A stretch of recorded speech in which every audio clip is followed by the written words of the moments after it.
மழைநீர் தேங்காமல் இருக்க நடவடிக்கை எடுக்காத பாஜக அரசை கண்டித்து சாலையில் தேங்கிய மழைநீரில் படகு ஓட்டி காங்கிரஸ் கட்சியினர் போராட்டத்தில் ஈடுபட்டனர்.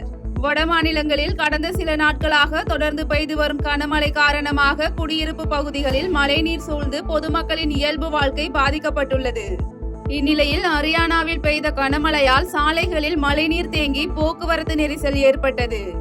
இதனால் குருகிராமம் சாலையில் தேங்கிய மழைநீரில் ரப்பர் படகுடன் சென்ற காங்கிரஸ் கட்சியினர் போராட்டத்தில் ஈடுபட்டனர்.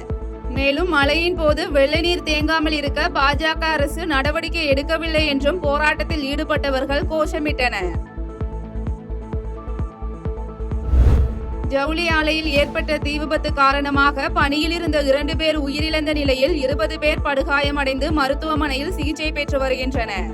குஜராத் மாநிலம் சோல்வா என்ற கிராமத்தில் இயங்கி வந்த ஜவுளி ஆலையில் ரசாயன ட்ரம் வெடித்து சிதறியதில் தீ விபத்து ஏற்பட்டது.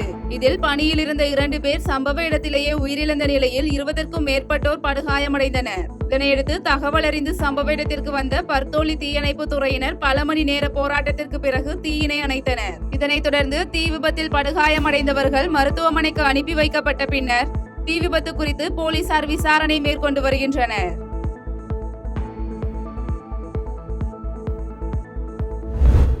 வடமேற்கு வங்கக்கடலில் குறைந்த காற்றழுத்த தாழ்வு பகுதி உருவாகியுள்ளது என இந்திய வானிலை மையம் தெரிவித்துள்ளது.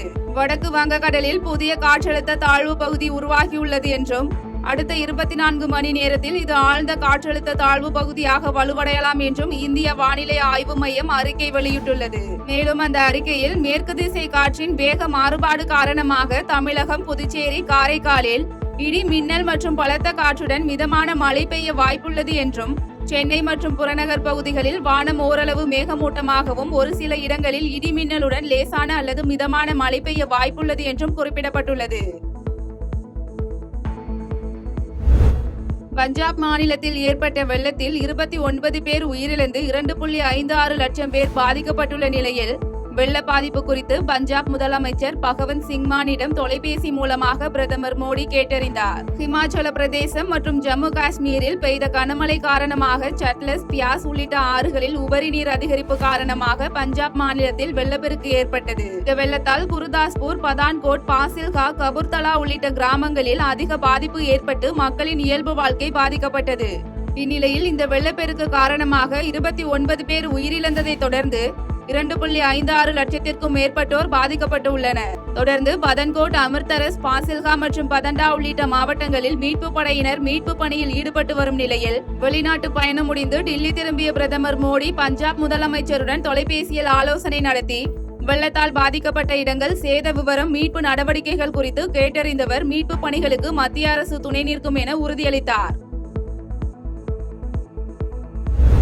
ஆஸ்திரேலிய கிரிக்கெட் அணியின் நட்சத்திர வேகப்பந்து வீச்சாளர் மிட்சல் ஸ்டார்க் T20 கிரிக்கெட் போட்டிகளில் இருந்து ஓய்வு பெறப்போவதாக அறிவித்துள்ளார். ஆஸ்திரேலிய கிரிக்கெட் அணியின் நட்சத்திர வேகப்பந்து வீச்சாளர் மிட்சல் ஸ்டார்க் சர்வதேச T20 கிரிக்கெட் போட்டிகளில் இருந்து ஓய்வு பெறுவதாக அறிவித்துள்ளார். மேலும் 2027 ஒருநாள் உலகக்கோப்பை மற்றும் டெஸ்ட் போட்டிகளில் கவனம் செலுத்த உள்ளதால் இந்த முடிவை எடுத்துள்ளதாகவும் மிட்சல் தெரிவித்துள்ளார்.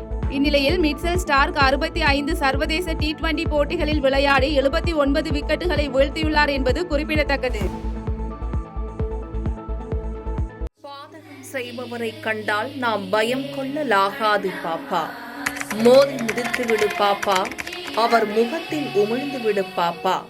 அண்மை செய்திகளை உடனுக்குடன் தெரிந்து கொள்ள இணைந்திருங்கள் எம் நாடு தொலைக்காட்சியுடன்.